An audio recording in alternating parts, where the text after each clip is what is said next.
स्वागत आहे तुम्हा सगळ्यांचं आपल्या आर.पी. मराठी स्टोरीज या चॅनलमध्ये. चला सुरुवात करूया आजच्या आपल्या नवीन कथेला.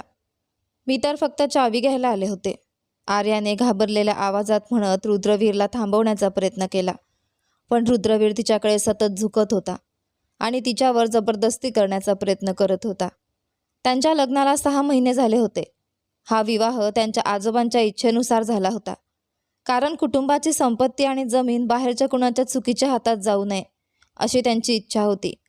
पण रुद्रवीरला आर्या कधीच आवडत नव्हती, कारण त्याचे मन आधीपासूनच त्याच्या आत्याच्या मुली नेहावर जडले होते. आर्या मात्र लहानपणापासूनच संस्कारी, लाजरी आणि मोठा पदर घेऊन राहणारी मुलगी होती. ती रुद्रवीर समोर नेहमी व्यवस्थित राहत असे.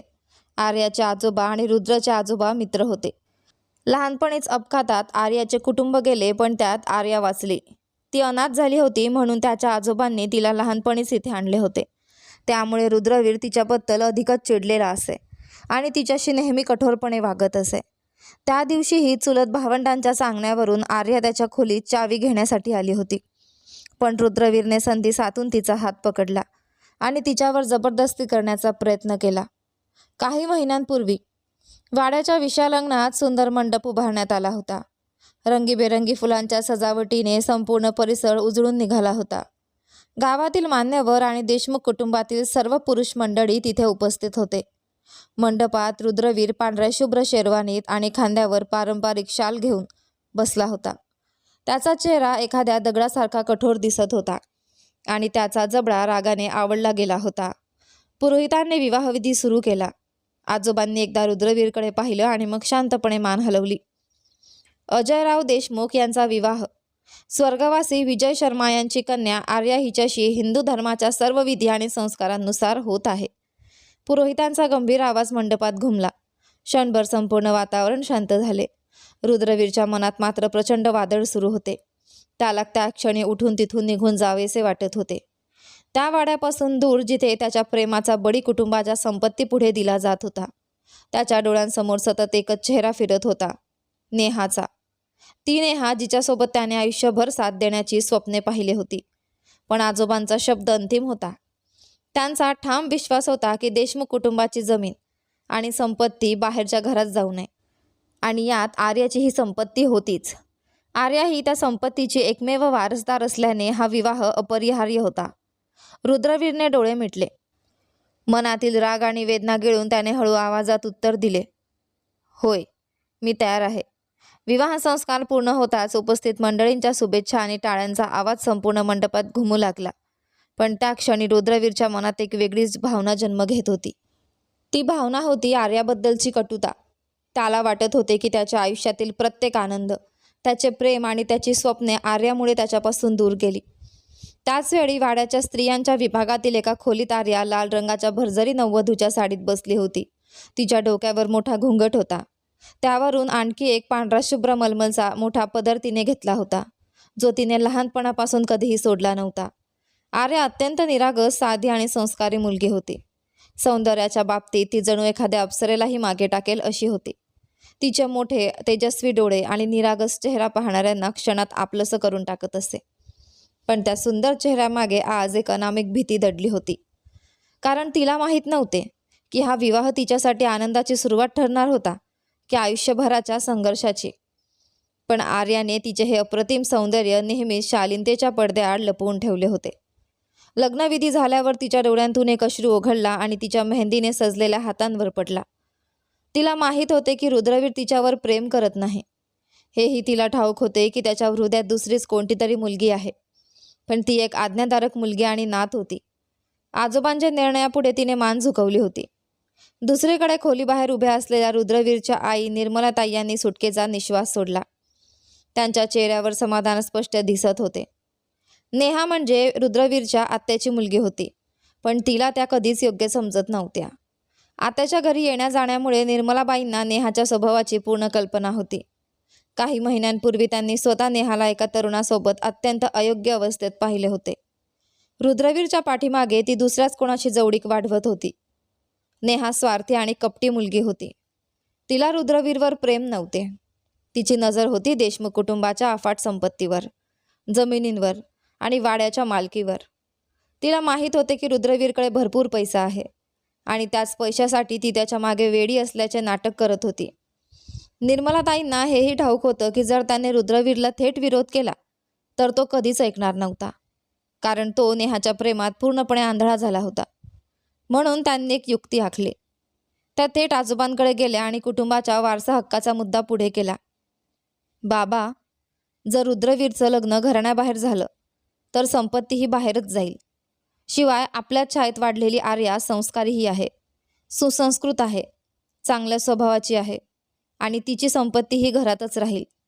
तुम्ही रुद्रवीरवर दबाव टाका की त्याने आर्याशी विवाह करावा. आजोबा आधीपासूनच संपत्तीच्या बाबतीत थोडे कठोर होते. त्यांनी क्षणाचाही विलंब न करता निर्मलाबाईंची गोष्ट मान्य केली आणि रुद्रवीरला या विवाहासाठी तयार होण्यास भाग पाडले. निर्मलाबाईंनी हे सर्व एका आईच्या नात्याने केले होते. त्यांना वाटत होते की नेहासारख्या स्वार्थी मुलीपासून मुलगा दूर जावा आणि आर्यासारखी सुसंस्कृत सुंदर मुलगी त्याच्या आयुष्यात येऊन त्याला योग्य मार्गावर आणेल. विवाह सोहळा संपन्न होताच रुद्रवीरला स्वतःच्या भावनांवर ताबा ठेवणे कठीण झाले. तो वाड्यातील गोंधळ, पाहुणे आणि शुभेच्छांच्या गर्दीपासून दूर मागच्या बागेकडे निघून गेला. तिथे अंधार होता आणि पूर्ण शांतताही. त्याने ताबडतोब मोबाईल काढला आणि नेहाचा नंबर फिरवला. फोन लागताच तिकडून रडण्याचा आवाज ऐकू आला. रुद्रवीर, तू हे काय केलंस? तू त्या आर्याशी लग्न केलंस? तू मला वचन दिलं होतंस की तू फक्त माझाच असशील. नेहाचा आवाज ऐकताच रुद्रवीरचे मन वितळले. तो तिच्या खऱ्या स्वभावापासून पूर्णपणे अनभिज्ञ होता. नेहा, माझं ऐक. देवासाठी रडणं थांबव. तुला माहीत आहे, हा विवाह मी फक्त आजोबांच्या दबावाखाली आणि संपत्तीच्या कारणामुळे केला आहे. माझ्या हृदयात फक्त तू आहेस आणि कायम तूच राहशील. पण आता ती तुझी पत्नी झाली आहे रुद्रवीर, मग तू मला कसा भेटशील? नेहाने हुंदके देत विचारले. क्षणात रुद्रवीरचा आवाज कठोर झाला. माझं नीट ऐक नेहा, मी त्या आर्याला कधीच माझी पत्नी म्हणून स्वीकारणार नाही. ती या वाड्यात फक्त एक गरज म्हणून आली आहे. मी काही महिने आजोबांचा राग शांत होण्याची वाट पाहीन आणि योग्य वेळ मिळताच मी तिच्यापासून घटस्फोट घेईन. त्यानंतर मी तुझ्याशी लग्न करीन आणि तुलाच या वाड्याची खरी मालकीण बनवीन. हे माझं तुला वचन आहे. वाड्याच्या उंच भिंतींकडे पाहत त्याने ठामपणे सांगितले. हे ऐकताच नेहाच्या चेहऱ्यावर समाधानाची स्मितरेषा उमटली. तिला रुद्रवीर नव्हे तर त्याची संपत्ती हवी होती आणि त्याचं हे वचन म्हणजे तिच्या स्वप्नपूर्तीची पहिली पायरी होती. रुद्रवीर, मला फक्त तुझ्या प्रेमाची गरज आहे. मी तुझी वाट पाहीन, कितीही महिने लागले तरी. तिने निष्पापपणाचा आव आणत म्हटले. फक्त माझ्यावर विश्वास ठेव. रुद्रवीर प्रेमाने म्हणाला. नेहा कितीही संस्कारी असल्याचा आव आणू दे, माझ्या हृदयात तिच्यासाठी कधीच जागा निर्माण होणार नाही.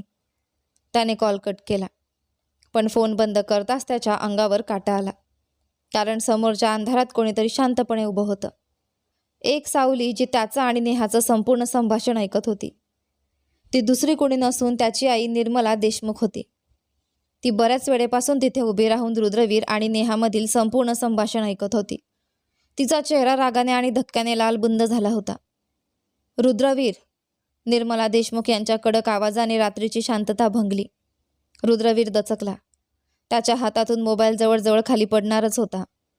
आई, तुम्ही इथे? तो घाबरत म्हणाला.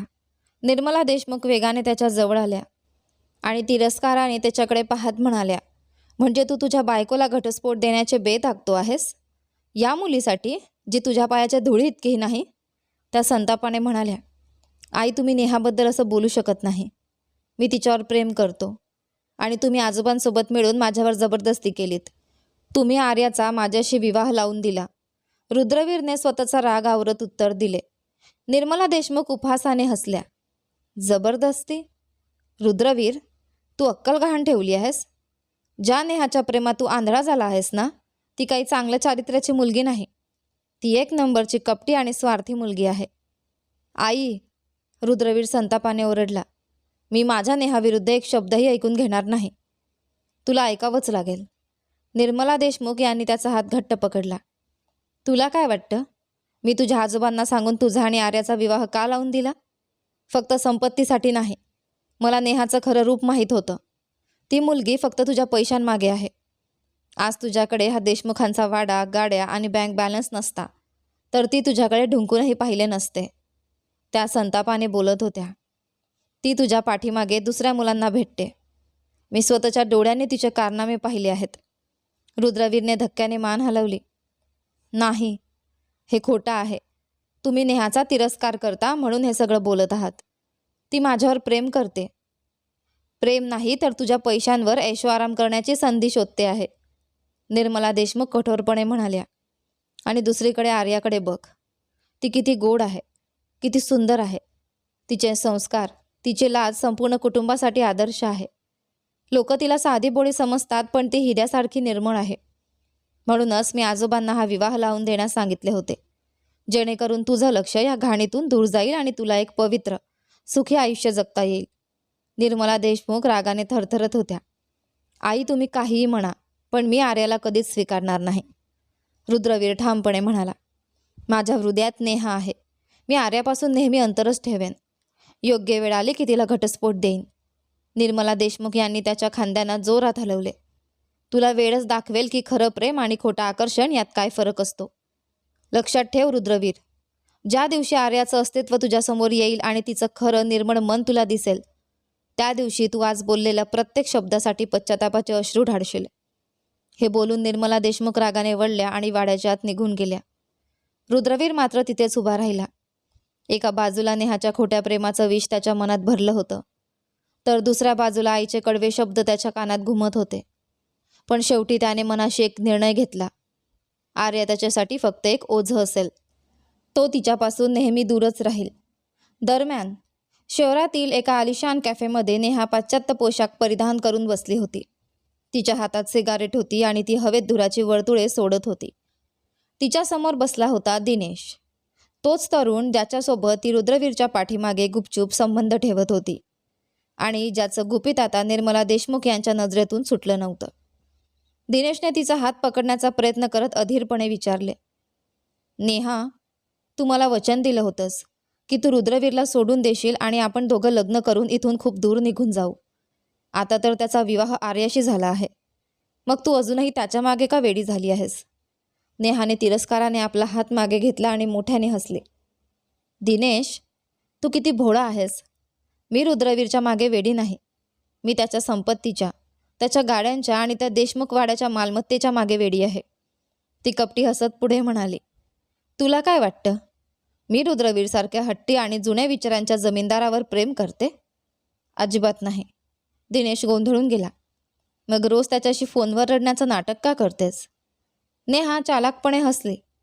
ते नाटक फक्त त्याचं मन मऊ ठेवण्यासाठी आहे. ती पुढे झुकून हळू आवाजात म्हणाली. माझं नीट ऐक. रुद्रवीरने मला वचन दिलं आहे की तो लवकरच या आर्याला घटस्फोट देईल. जसं तो त्या साध्या गावंढळ मुलीला घराबाहेर काढेल, तसाच माझ्याशी लग्न करेल. तिच्या डोळ्यात लोभ स्पष्ट दिसत होता. आणि एकदा का माझं लग्न रुद्रवीरशी झालं आणि त्याच्या मालमत्तेचा मोठा हिस्सा कायदेशीररित्या माझ्या नावावर आला की मी त्यालाही लाथ मारून दूर करीन. त्यांनी माझ्या आईलाही दूर केलं आहे. दिनेश तिच्याकडे अविश्वासाने पाहत राहिला. नेहा मात्र थांबली नाही. मी त्याला घटस्फोट देईन, त्याचे अर्धे पैसे घेईन आणि पुन्हा तुझ्याकडे परत येईन. मग आपण दोघं त्या पैशांवर आयुष्यभर मजा करू. नेहाच्या या धोकादायक आणि स्वार्थी विचारांनी दिनेश क्षणभर स्तब्ध झाला. पण पैशांचा मोह त्याच्या मनातही कमी नव्हता. म्हणूनच तो तिच्या या घाणेरड्या कटात सहभागी व्हायला तयार झाला. नेहा फक्त रुद्रवीरच्या भावना आणि पैशांची खेळत होती आणि रुद्रवीरला याची काहीच कल्पना नव्हती. तो मात्र आर्यालाच आपल्या आयुष्याचा दोषी समजत होता. देशमुख वाड्यातील एका मोठ्या, शांत पण गार खोलीत आर्या खिडकीजवळ बसली होती. तिच्या विवाहाला अनेक दिवस झाले होते, पण या काही दिवसात तिच्यासाठी वाड्यातील आयुष्य एखाद्या शांत तुरुंगासारखं बनलं होतं. विवाह झाल्यापासून रुद्रवीरने ना तिच्याशी नीट बोलला होता ना तिच्याकडे एकदाही मनापासून पाहिलं होतं. आर्या नेहमी नववधूप्रमाणे घरात वावरत असे. तिला रुद्रवीरचा चेहराही नीट माहिती नव्हता. फक्त त्याचा रुबाबदार आवाज आणि त्याच्या जड पावलांचा आवाजच तिच्या परिचयाचा झाला होता. तिला हे चांगलंच माहिती होतं की हा विवाह रुद्रवीरच्या इच्छेविरुद्ध आणि जबरदस्तीने झाला आहे. तरीही तिचं निरागस मन आशा सोडत नव्हतं. तिला वाटत होतं की काळ जसजसा पुढे जाईल तसतसं सर्व काही सुरळीत होईल. रुद्रवीर तिचं प्रेम, तिची सेवा आणि तिचे संस्कार पाहिल आणि एक दिवस त्याचं मन नक्कीच बदलेल. त्या संध्याकाळी रुद्रवीर आपल्या नेहमीच्या रुबाबदार थाटात वाड्यात परतला. तो खूप थकलेला दिसत होता. आत येताच त्याने खांद्यावरील शाल काढून सोफ्यावर फेकली. आर्या अनेक दिवसांपासून त्याच्याशी बोलण्याचं धैर्य गोळा करत होती. आज तिला योग्य संधी वाटली. निर्मला देशमुख यांनी सांगितल्याप्रमाणे ती रुद्रवीरसाठी गरम दुधाचा ग्लास घेऊन आली. तिने आपला पदर नीट केला. थरथरणाऱ्या हातांनी ग्लास पकडला आणि सावकाश त्याच्या जवळ गेली. तिचा आवाज नेहमीप्रमाणे अतिशय मंद आणि नम्र होता. तुम्ही खूप थकलेले दिसत आहात. हे दूध प्या. रुद्रवीरने तिचा आवाज ऐकताच त्याच्या मनात नेहाच्या फोनवरील खोट्या अश्रूंची आठवण जागी झाली. क्षणात त्याचा राग भडकला. त्याने आर्याच्या हातातून ग्लास घेण्याऐवजी तिला कठोरपणे झिडकारले. हे माझ्यापासून दूर ठेव. त्याचा कडक आवाज संपूर्ण खोलीत घुमला. माझ्याजवळ येण्याचा प्रयत्न करू नकोस. रुद्रवीरच्या त्या शब्दांनी आर्याचे हात थरथर कापू लागले आणि तिच्या डोळ्यात नकळत अश्रू दाटून आले. मी माझी कामं स्वतः करू शकतो. मला तुझ्या कोणत्याही सहानुभूतीची गरज नाही. रुद्रवीरच्या या अचानक आणि कठोर वागण्याने आर्या घाबरून गेली. तिचा हात हवेतच थांबला. डोळ्यात पाणी तरळू लागले, पण तिने स्वतःवरचा ताबा सुटू दिला नाही. रुद्रवीर तिच्याकडे न पाहताच तिरस्काराने म्हणाला, माझ्याशी शक्य तितका कमी संबंध ठेव. तेच तुझ्यासाठी चांगलं आहे. हा विवाह फक्त आजोबांच्या हट्टामुळे झाला आहे. माझ्या हृदयात तुझ्यासाठी कोणतीही जागा नाही. आर्याने एक शब्दही बोलला नाही. तिने शांतपणे मान खाली घातली. दुधाचा ग्लास टेबलावर ठेवला आणि कोणताही प्रतिसाद न करता खोलीतून बाहेर निघून गेली. रुद्रवीरच्या शब्दांनी तिच्या मनावर खोल जखम केली होती, पण तिने आपलं दुःख वाड्यातील कोणालाही कधी जाणवू दिलं नाही. आर्या रोज पहाटे लवकर उठत असे. स्नान करून देवघरात पूजा अर्चा करत असे. धार्मिक ग्रंथांचे वाचन करत असे आणि त्यानंतर वाड्याच्या स्वयंपाकघराकडे वळत असे. वाड्यात नोकरचाकरांची अजिबात कमतरता नव्हती. तरीसुद्धा आर्या स्वतःच्या हाताने सर्वांसाठी नाश्ता बनवत असे. विशेषतः घरातील वडीलधाऱ्यांच्या आवडीनिवडींची ती काळजी घेत असे. वाड्यातील सर्वात ज्येष्ठ व्यक्ती म्हणजे आजी होत्या. त्यांची प्रकृती नेहमीच नाजूक असल्याने त्या बहुतेक वेळा आपल्या खोलीतच असत. आर्याचा बराचसा वेळ त्यांच्या सेवेत जात असे. ती वेळेवर औषधं देत असे, त्यांचे पाय दाबत असे आणि स्वतःच्या हाताने सूप पाजत असे. आजी तिच्या डोक्यावर प्रेमाने हात फिरवत म्हणत, माझी गोड मुलगी, तू या वाड्यासाठी आशीर्वाद बनून आली आहेस. आर्या फक्त हलकेच हसत असे. आजी पुढे म्हणत, रुद्रवीर खरंच भाग्यवान आहे. त्याला तुझ्यासारखी सुसंस्कृत, प्रेमळ आणि निर्मळ मनाची पत्नी मिळाली आहे. तो अजून नादान आहे. जगाच्या रंगीबेरंगी मोहात आंधळा झाला आहे, पण एक दिवस तो नक्कीच तुझी किंमत ओळखेल. आजींचे शब्द ऐकताना आर्या आपल्या डोळ्यांतील अश्रू लपवून टाकत असे. ती स्वतःला वाड्यातील कामात इतकी गुंतवून ठेवत होती की रुद्रवीरच्या दुर्लक्षामुळे होणाऱ्या वेदना विसरता याव्यात. निर्मला देशमुख आर्याकडे पाहून मनोमन आनंदी होत असत. त्यांना तिच्या चांगुलपणाचा अभिमान वाटत होता आणि रुद्रवीरच्या आंधळेपणाचा रागही येत होता. पण आर्याने कधीही कोणाकडे रुद्रवीरची तक्रार केली नाही. ती शांतपणे सर्वांची सेवा करत राहिली. तिच्या मनात फक्त एकच आशा होती की एक दिवस तिचं मौन, तिचं प्रेम आणि तिचे संस्कार रुद्रवीरचं हृदय जिंकतील. संध्याकाळचे सावट गडद झाले होते. देशमुख वाड्याचा प्रशस्त दिवाणखाना हशा, गप्पा आणि मस्करीने भरून गेला होता. या 6 महिन्यात आर्या जणू एखाद्या शांत सावलीप्रमाणे वाड्यातील कामांमध्ये रमून गेली होती. मात्र रुद्रवीरच्या थंड आणि दुर्लक्ष करणाऱ्या नजरेत कोणताही बदल झाला नव्हता. तो अजूनही आर्याला आपल्या आयुष्यातील अडथळा समजत होता आणि आर्यानेही नेहमी त्याच्यासमोर जाणं टाळलं होतं. त्यांच्यामध्ये एक अदृश्य भिंत उभी राहिली होती. आर्याने आजपर्यंत रुद्रवीर समोर कधीच नजर वर करून पाहिलं नव्हतं. त्या दिवशी वाड्यातील सर्व चुलत भावंड दिवाणखान्यात बसून लुडो खेळण्यात मग्न होती. सगळीकडे गोंधळ, हशा आणि मजामस्ती सुरू होती. आर्या नेहमीप्रमाणे आजींच्या खोलीतून बाहेर पडली आणि स्वयंपाकघराकडे निघाली. तेवढ्यात रुद्रची बहीण अमारा तिला हाक मारत म्हणाली, आर्या, अगं आर्या, इकडे जरा ये ना. आर्याने पावलं थांबवली आणि वळून नम्रपणे विचारलं, हो अमाराताई, काही हवं आहे का? अगं, त्या जुन्या गोदामाची चावी हवी आहे. आजींच्या काळातील जुने बोर्ड गेम्स आणि लाकडी बुद्धिबळ ठेवलेले आहेत ना तिथे. आम्ही सगळे कंटाळलो आहोत. अमारा लुडोची गोटी फिरवत म्हणाली. तेवढ्यात दुसरी चुलत बहीण हसत म्हणाली, पण अमारा, ती चावी तर काकाने रुद्रवीर दादाकडे दिली होती ना. ती नेहमी त्यांच्या खोलीतील साईड टेबलवर असते. अमाराने खटाडपणे आर्याकडे पाहिलं. मग आर्यात जाईल ना. शेवटी ती रुद्रवीर दादांची पत्नी आहे. ती हसत म्हणाली, आर्या प्लीज ना.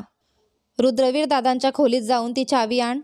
आम्हापैकी कोणी गेलो तर त्यांच्या त्या रागीट स्वभावामुळे लगेच हाकलून लावतील. पण तू त्यांची पत्नी आहेस, तुला काही बोलणार नाहीत. पत्नी हा शब्द आर्याच्या कानात वितळलेल्या आरशासारखा उतरला. तिला चांगलंच माहिती होतं की रुद्रवीरच्या नजरेत त्या नात्याची किती किंमत होती. ती संकोचाने म्हणाली, पण ते त्यांच्या खोलीत असतील, मी यावेळी तिथे कशी जाऊ? अगं नाही, रुद्रवीर दादा सध्या अजयराव काकांसोबत बैठकीत आहेत. एका नवीन कारखान्याच्या प्रोजेक्टबद्दल चर्चा सुरू आहे. ते तिथेच व्यस्त आहेत. अमाराने तिला समजावत सांगितले. तू जा आणि पटकन साईड टेबलवरून चावी घेऊन ये. सर्व चुलत भावंडांच्या सततच्या आग्रहामुळे आर्या नकार देऊ शकली नाही. तिने एक खोल श्वास घेतला, आपल्या विस्कटलेल्या धडधडणाऱ्या हृदयाला सावरले आणि रुद्रवीरच्या खोलीकडे निघाली. रुद्रवीरची खोली वाड्याच्या वरच्या मजल्यावरील शेवटच्या कोपऱ्यात होती. तिथे नेहमीच शांतता असायची. आर्याने धडधडत्या मनाने दरवाजावर हात ठेवला. दरवाजा किंचित उघडाच होता. तिने हळूच आत डोकावले. खोली पूर्णपणे रिकामी होती. मंद प्रकाश पसरला होता आणि रुद्रवीर तिथे नव्हता. आर्याने सुटकेचा निश्वास टाकला. ती सावकाश आत गेली. खोली अगदी रुद्रवीरच्या व्यक्तिमत्वासारखी गंभीर आणि रुबाबदार होती. चहूबाजूंना त्याच्या आवडीच्या वस्तू होत्या आणि त्याच्या परफ्यूमचा मंद सुगंध वातावरणात दरवळत होता. आर्या साईड टेबलजवळ गेली. तिथे खरोखरच एक जड पितळी जुनी चावी ठेवलेली होती. तिने पटकन पुढे होऊन थरथरणाऱ्या बोटांनी ती चावी उचलली. तिचा उद्देश फक्त चावी घेऊन ताबडतोब तिथून निघून जाण्याचा होता, जेणेकरून रुद्रवीरच्या रागाचा सामना करावा लागणार नाही. पण ती वळली आणि तिच्या पायाखालची जमीनच सरकली. दरवाजात एक उंच प्रभावी सावली उभी होती. रुद्रवीर खोलीत परतला होता. त्याने आत पाऊल टाकताच त्याची नजर समोर उभ्या असलेल्या आर्यावर पडली. पांढऱ्या रंगाच्या सुंदर साडी नेसलेली आर्या हातात चावी धरून उभी होती. तिला अचानक समोर पाहून तो एक क्षणभर थांबला. आर्या मात्र घाबरून गेली. तिच्या चेहऱ्याचा रंग उडाला आणि ती संकोचाने 2 पावले मागे सरकली. तू इथे माझ्या खोलीत काय करते आहेस? रुद्रवीरने आपल्या नेहमीच्या कडक आवाजात विचारले. त्याच्या आवाजातील कठोरपणामुळे आर्याचे संपूर्ण शरीर थरथरले. मी फक्त चावी घ्यायला आले होते, ती नजर खाली ठेवून हळू आवाजात म्हणाली. तिच्या आवाजातील घाबरलेपणा स्पष्ट जाणवत होता. रुद्रवीरने दरवाजा मागे बंद केला आणि संथ पावलांनी तिच्याकडे चालू लागला. त्याच्या बुटांचा आवाज आर्याच्या वाढत्या धडधडीला आणखी वेग देत होता. तो जसजसा जवळ येत गेला तसतशी ती मागे सरकण्याचा प्रयत्न करू लागली. पण काही क्षणांतच तिच्या पाठीमागे भिंत आली. आता मागे जाण्यासाठी जागाच उरली नव्हती. रुद्रवीर तिच्या समोर उभा होता. त्याची नजर तिच्यावर स्थिरावली. 6 महिने झाले आर्या, आणि आजही तू माझ्याशी अशा प्रकारे बोलतेस जणू मी एखादा परका माणूस आहे, त्याने गंभीर आवाजात म्हटले. आर्याने घाबरत दोन्ही हात पुढे केले. रुद्रवीर, कृपया. तिने अंतर राखण्याचा प्रयत्न केला. मागे व्हा, ती स्वतःला सावरत म्हणाली. आपलं नातं कोणत्या परिस्थितीत झालं आहे हे तुमच्यापेक्षा चांगलं कोण जाणणार? देवासाठी मला जाऊ द्या. आर्याच्या आवाजात भीती आणि विनंती दोन्ही होत्या. पण त्या क्षणी रुद्रवीरच्या मनात अनेक महिन्यांचा राग, गोंधळ आणि अस्वस्थता साचून राहिली होती. आईचे कठोर शब्द, नेहाच्या सततच्या भावनिक खेळी आणि स्वतःच्या मनातील संघर्ष यामुळे तो पूर्णपणे अस्वस्थ झाला होता. त्याच्या मनात निर्माण झालेला तो गोंधळ आता शब्दांच्या रूपाने बाहेर पडत होता. तो गंभीर स्वरात म्हणाला, हा विवाह आजोबांच्या इच्छेमुळे झाला, हे मी मान्य करतो. त्याचे शब्द हवेत विरून गेले. तर आर्या अजूनही हातात ती चावी घट्ट पकडून उभी होती. रुद्रवीरचा उष्ण श्वास आर्याच्या कानाजवळ जाणवत होता. आपल्या दोघांची मालमत्ता कुटुंबाबाहेर जाऊ नये म्हणून हा विवाह झाला होता हे खरं आहे, तो गंभीर आवाजात म्हणाला. पण आता तू खऱ्या अर्थाने माझी पत्नी आहेस. आर्या, हा मोठा पदर, हे अंतर, हा परकेपणा आता मी आणखी सहन करू शकत नाही. आर्याच्या डोळ्यांतून गरम अश्रू वाहू लागले. रुद्रवीरचं हे अचानक बदललेलं रूप तिला घाबरवत होतं.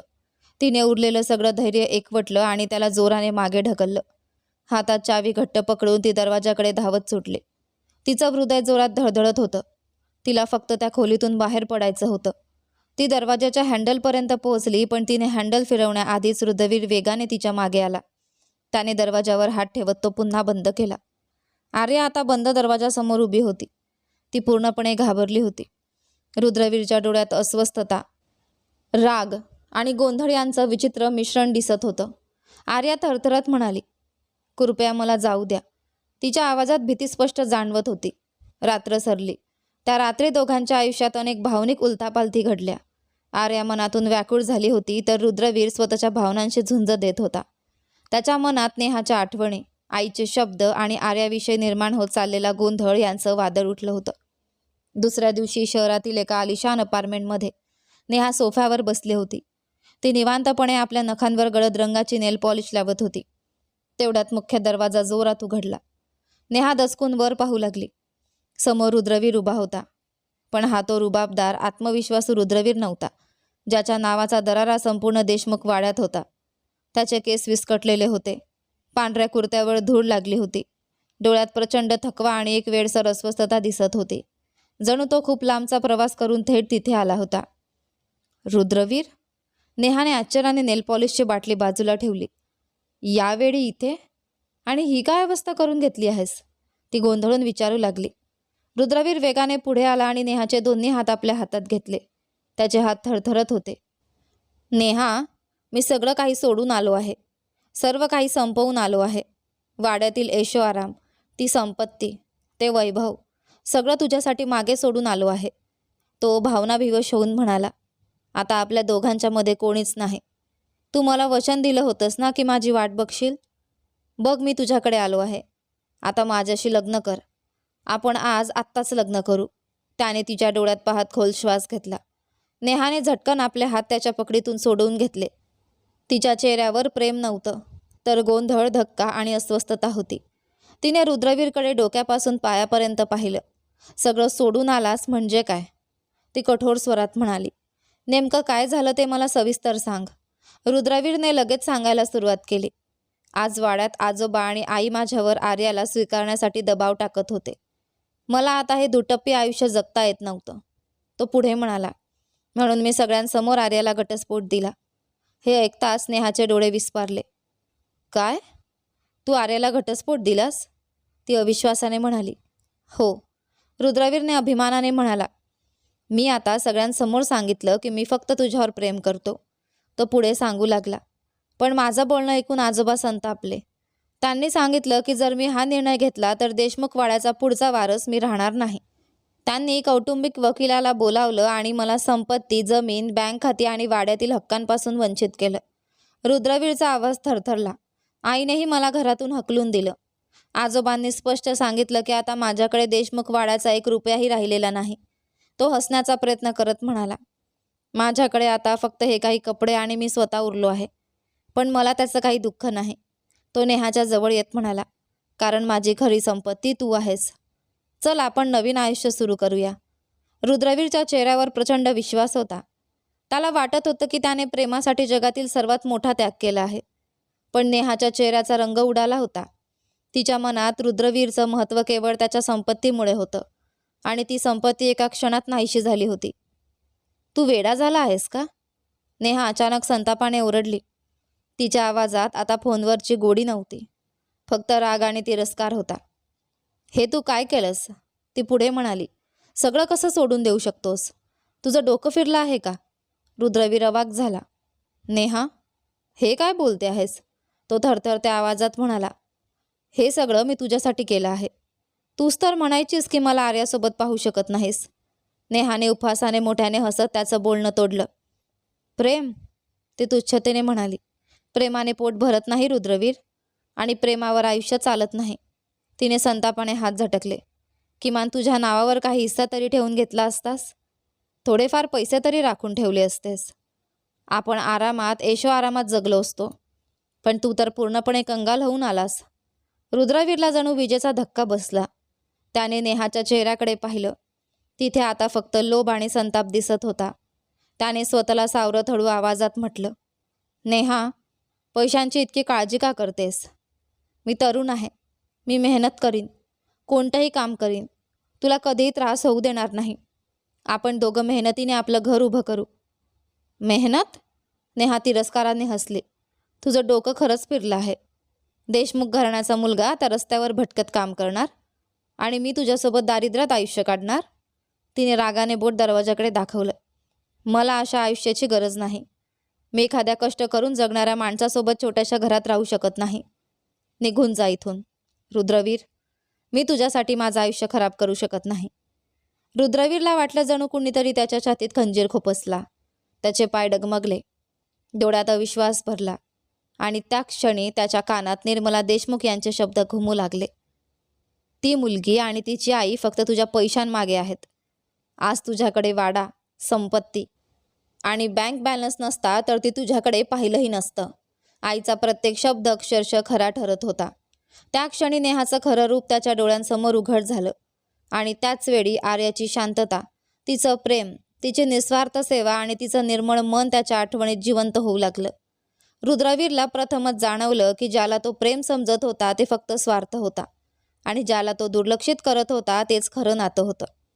म्हणजे आई बरोबरच म्हणत होती. रुद्रवीरचा आवाज भरून आला होता. आज तो स्वतःच्या डोळ्यांनी सत्य पाहत होता. नेहा त्याच्यावर नाही तर फक्त त्याच्या पैशांवर प्रेम करत होती. त्याने थरथरत्या आवाजात विचारले, तू फक्त माझ्या पैशांसाठी माझ्या मागे होतीस? त्याच्या डोळ्यात वेदना स्पष्ट दिसत होत्या. तुझ्यासाठी मी आर्याला सोडलं, त्या मुलीला जी इतकी निरागस होती, जिने माझ्याकडून कधीच काही मागितलं नाही. तो पुढे म्हणाला, मी माझ्या आजोबांना सोडलं, माझ्या आईला सोडलं आणि आता मी परतही जाऊ शकत नाही. मी सर्व काही गमावून तुझ्याकडे आलो आणि तू माझ्यासोबत असं कसं करू शकतेस? नेहा मात्र निर्विकारपणे सोफ्यावर बसली. ती खांदे उडवत म्हणाली, मी तुला कधी सांगितलं होतं का की सगळं सोडून माझ्याकडे ये? तिच्या आवाजात उपहास होता. तुझा तो श्रीमंतीचा रुबाब संपला तर नेहाचा रसही संपला. ती कठोरपणे म्हणाली, आता तू माझ्या कोणत्याही कामाचा नाहीस. तिने दरवाजाकडे बोट दाखवलं. कृपया माझ्यावर उपकार कर आणि इथून निघून जा. मी दिनेशसोबत आनंदात आहे आणि तुझ्यासोबत आता एक क्षणही राहू शकत नाही. रुद्रवीरचं हृदय जणू तिथेच तुटलं. त्याने दोन्ही हातांनी डोकं पकडलं आणि खाली बसला. त्याचं संपूर्ण शरीर थरथरत होतं. ज्या मुलीच्या प्रेमात आंधळा होऊन त्याने आर्यासारख्या चांगल्या पत्नीला 6 महिने दुःख दिलं होतं, जिचा चेहरासुद्धा त्याने नीट पाहिला नव्हता, त्याच मुलीने आज त्याला क्षणात दूर फेकून दिलं होतं. मला माफ कर रुद्रवीर, नेहा शेवटचं म्हणाली. पण वास्तव हेच आहे. तिने नोकराला इशारा केला रुद्रवीरला बाहेर सोडण्याचा. रुद्रवीर काहीच बोलला नाही. त्याच्याकडे बोलण्यासाठी शब्दच उरले नव्हते. तो शांतपणे उठला. डोकं खाली होतं. शरीरात जणू शक्तीच उरली नव्हती. एका पराभूत माणसाप्रमाणे तो घराबाहेर पडला. रात्र गडद झाली होती. रस्त्यावरची वर्दळ कमी झाली होती. पिवळसर स्ट्रीट लाईट्सचा प्रकाश दूरवर पसरला होता. रुद्रवीर रस्त्याच्या कडेला असलेल्या फुटपाथवर जाऊन बसला. त्याने गुडघ्यांवर डोकं टेकवलं. दोन्ही हातांनी स्वतःचं डोकं घट्ट पकडलं. त्याचा अहंकार, त्याचा रुबाब, देशमुख वाड्याचा वारस असल्याचा गर्व, सगळं त्या फुटपाथच्या धुळीत मिसळून गेलं होतं. डोळे मिटताच त्याला आर्याचा निरागस चेहरा दिसू लागला. ती साडी, ती शांत नजर, ती निस्वार्थ सेवा सगळं त्याच्या डोळ्यांसमोर तरळू लागलं आणि मग पश्चातापाचे अश्रू वाहू लागले. तो फुटपाथवर बसून लहान मुलासारखा रडत होता. अश्रू गालांवरून ओघळत धुळीत मिसळत होते. मी हे काय केलं? त्याच्या ओठांतून वेदनांनी भरलेला स्वर बाहेर पडला. मी खोट्या चमकदार मातीच्या मागे धावत राहिलो आणि माझ्या घरातला हिरा स्वतःच्या पायाखाली चिरडून टाकला. आर्या, आई, मला माफ करा. रात्रीच्या शांततेत त्याचा पश्चाताप घुमत राहिला. पण आता खूप उशीर झाला होता. त्याने सर्व काही गमावलं होतं. विश्वास, कुटुंब आणि सर्वात महत्त्वाचं आर्या. 3 वर्षांनंतर देशमुखवाडा पुन्हा एकदा हशा आणि आनंदाने भरून गेला होता. अंगणात एका छोट्या मुलाच्या खळखळत्या हास्याचा आवाज घुमत होता. अरे कुठे पडतोयस रे? इकडे ये, आईकडे ये, आई तुझी वाट पाहते आहे. आर्या हसत त्या छोट्या मुलाच्या मागे धावत होती. तिच्या चेहऱ्यावर आता पूर्वीसारखी उदासी नव्हती. तिच्या आयुष्यात नव्या आशा आणि आनंदाने जागा घेतली होती. तो 3 वर्षांचा गोंडस मुलगा होता. त्याचं नाव होतं विराज. आपल्या छोट्या छोट्या पावलांनी तो अंगणभर पळत होता. मागे वळून आईकडे पाहत खटाडपणे हसत होता. आर्या त्याला पकडण्यासाठी वेगाने चालत होती. विराज, थांब बाळा, आई दमली आहे, ती हसत म्हणाली. पण तो खोडकर मुलगा कुठे ऐकणार होता. खिदळत खिदळत तो अंगणातील मोठ्या खांबामागे लपला आणि धावतच पुढे गेला. अचानक वळण घेताच तो एखाद्या उंच आणि मजबूत व्यक्तीच्या छातीवर जाऊन धडकला. त्या व्यक्तीने सहजपणे त्याला सावरलं. लहानग्याचा स्पर्श होताच त्याच्या कठोर चेहऱ्यावर एक विलक्षण प्रेमळ हसू उमटलं. आणि त्या नजरा थेट समोरून धावत येणाऱ्या आर्याकडे वळल्या. रुद्रवीरने एका क्षणात विराजला जमिनीवरून उचलून आपल्या मजबूत छातीशी घट्ट कवटाळले. विराजने लगेच आपल्या छोट्या हातांनी बाबांच्या गळ्याभोवती मिठी मारली. रुद्रवीरने आपल्या मुलाकडे अपरंपार प्रेमाने पाहिले आणि त्याच्या निरागस कपाळावर प्रेमाने एक दीर्घ चुंबन घेतले. माझ्या राजकुमाराला कोण त्रास देत आहे? तो हसत विचारू लागला. इतक्यात आर्याही धावत तिथे आली.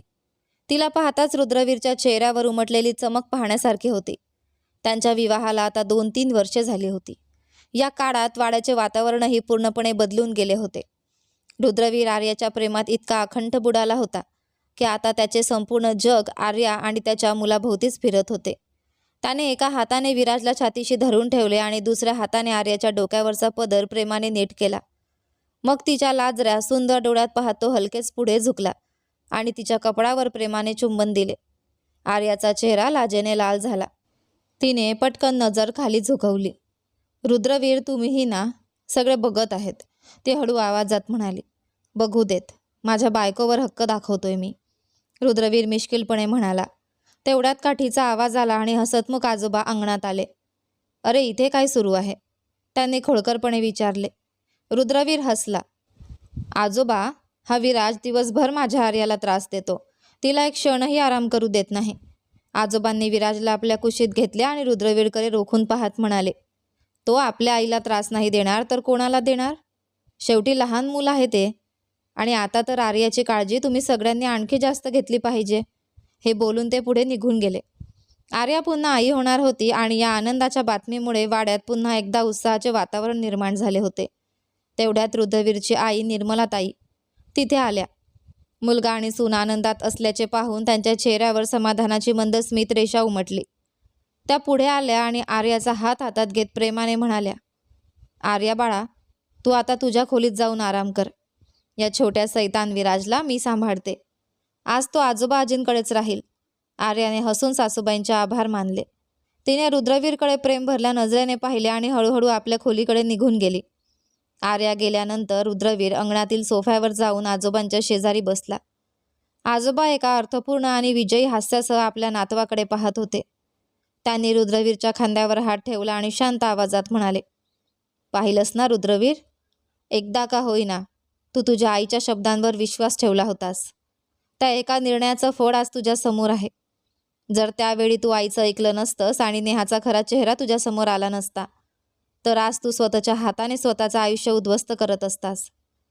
तू या हिऱ्यासारख्या आर्याला कायमचं गमावून बसला असतास. रुद्रवीरने एक दीर्घ श्वास घेतला. त्याच्या डोळ्यात जुन्या दिवसांचा पश्चाताप आणि कृतज्ञता दोन्ही स्पष्ट दिसत होते. त्याने आजोबांचा हात हातात घेतला आणि म्हणाला. तुम्ही अगदी खरं बोलत आहात आजोबा. मी तर मातीला सोनं समजून बसलो होतो. त्या रात्री जर माझ्या डोळ्यांसमोर ते सगळं घडलं नसतं तर मला कधीच आर्याची खरी किंमत कळली नसती. रुद्रवीरचे विचार 2 वर्ष मागे गेले. त्या एका रात्रीकडे ज्या रात्रीने त्याच्या आयुष्याचा मार्गच बदलून टाकला होता. ही घटना त्या रात्रीच्या आधीची होती जेव्हा आर्या चाव्या घ्यायला त्याच्या खोलीत आली होती. त्या दिवसात रुद्रवीर आपल्या वडिलांसोबत अजयराव देशमुख यांच्यासह काही महत्त्वाच्या जमिनी आणि कौटुंबिक मालमत्तेच्या कामासाठी मुंबईला गेला होता. तिथे तो एका व्यावसायिक बैठकीत व्यस्त होता. काम संपल्यानंतर त्याने विचार केला की नेहाला भेटून यावं, कारण ती फोनवर सतत रडून त्याला भेटण्याचा हट्ट करत होती.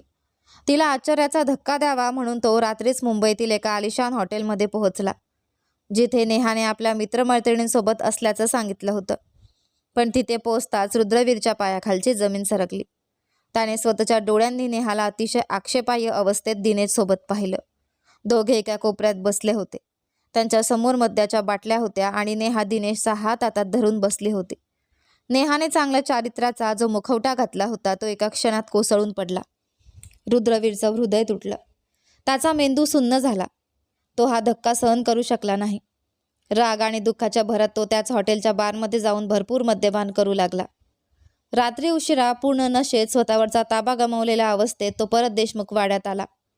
वाड्यात शिरताच तो डगमगत पावलांनी सरळ आपल्या खोलीकडे निघाला. खोलीत आधीपासूनच आर्या त्याच्या चुलत बहिणींच्या सांगण्यावरून तिथे चाव्या घ्यायला आली होती. तिने टेबलावरून चाव्या उचलल्या आणि बाहेर जाण्यासाठी वळली. इतक्यात रुद्रवीर खोलीत आला. मद्याच्या नशेत आणि नेहाच्या विश्वासघाताच्या रागाने तो स्वतःवरचा ताबा गमावून बसला होता. त्याच्या मनात साचलेला सारा संताप आर्यावर निघाला. त्या रात्री त्याने तिच्याशी अतिशय चुकीची आणि अन्यायकारक वागणूक केली.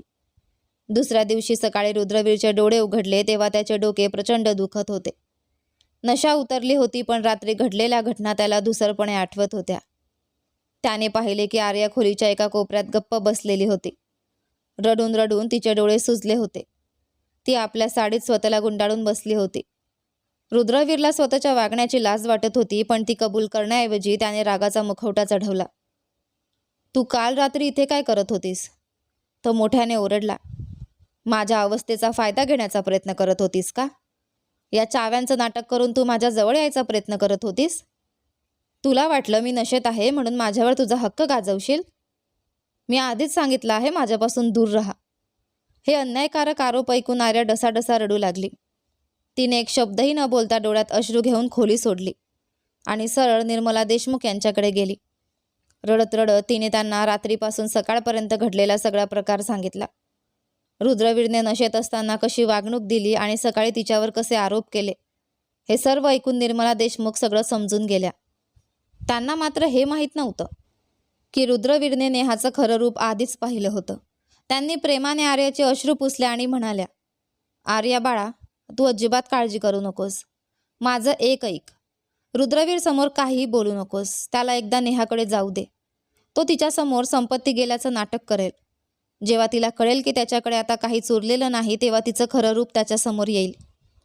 दुसरीकडे रुद्रवीर आईकडे गेला आणि नेहाबद्दल बोलण्याचा प्रयत्न करू लागला.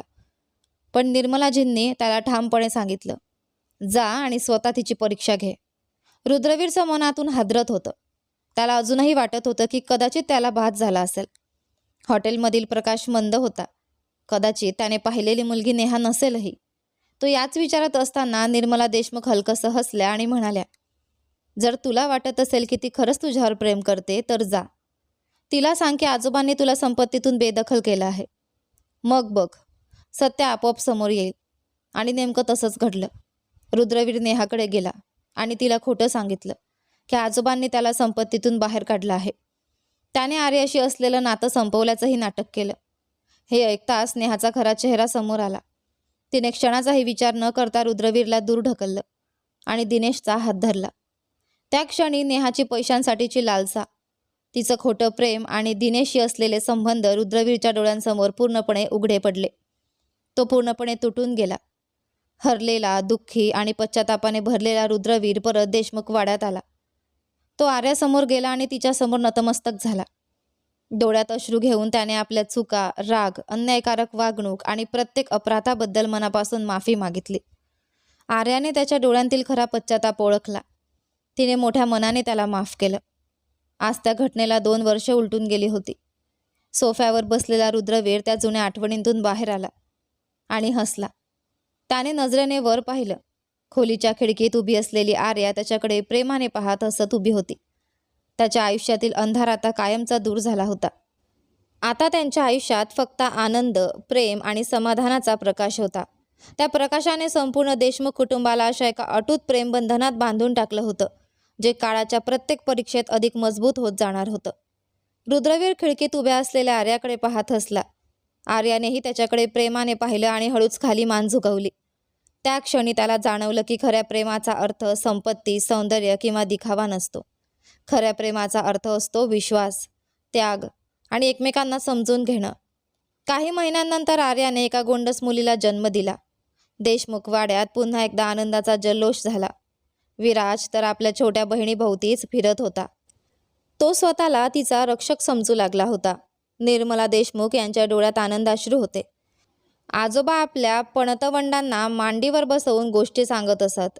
वाड्यात पुन्हा हशा, आनंद आणि प्रेम नांदू लागलं. एका संध्याकाळी सगळे कुटुंबीय अंगणात बसले होते. मुलं खेळत होती. आर्या तुळशीपाशी दिवा लावत होती आणि रुद्रवीर तिच्याकडे पाहत होता. काय बघताय एवढं? आर्याने हसत विचारलं. रुद्रवीर तिच्याजवळ आला आणि म्हणाला, देवाने मला दुसरी संधी दिली त्याबद्दल रोज त्याचे आभार मानतो. कारण जर तू माझ्या आयुष्यात नसतेस तर मी कधीच खऱ्या आनंदाचा अर्थ समजू शकलो नसतो. आर्याच्या डोळ्यांत पाणी तरळलं. तिने त्याचा हात हातात घेतला. भूतकाळ संपला आहे रुद्रवीर. आता आपल्याकडे फक्त आपलं आज आणि उद्याचं सुंदर आयुष्य आहे. रुद्रवीरने मान हलवली. मावळत्या सूर्याच्या सोनेरी किरणांत दोघेही आपल्या मुलांकडे पाहत उभे होते. प्रेम, विश्वास आणि क्षमाशीलतेने सुरू झालेल्या त्यांच्या नव्या आयुष्याने अखेर पूर्णत्व मिळवलं होतं. आणि अशा प्रकारे रुद्रवीर आणि आर्याची कथा सुखांत झाली. बोध: खरं प्रेम कधीच पैशांवर किंवा स्वार्थावर उभं राहत नाही. विश्वास, संयम आणि मनापासून दिलेली साथ यांच्यावरच नात्यांचा पाया मजबूत होत असतो. तर तुम्हाला ही कथा कशी वाटली कमेंट करून नक्की सांगा. सोबतच व्हिडिओला लाईक करा, शेअर करा, चॅनलवर नवीन असाल तर सबस्क्राईब करा आणि हो, नोटिफिकेशन बेल नक्की दाबा जेणेकरून येणाऱ्या पुढील व्हिडिओची अपडेट तुम्हाला सगळ्यात आधी मिळेल. धन्यवाद.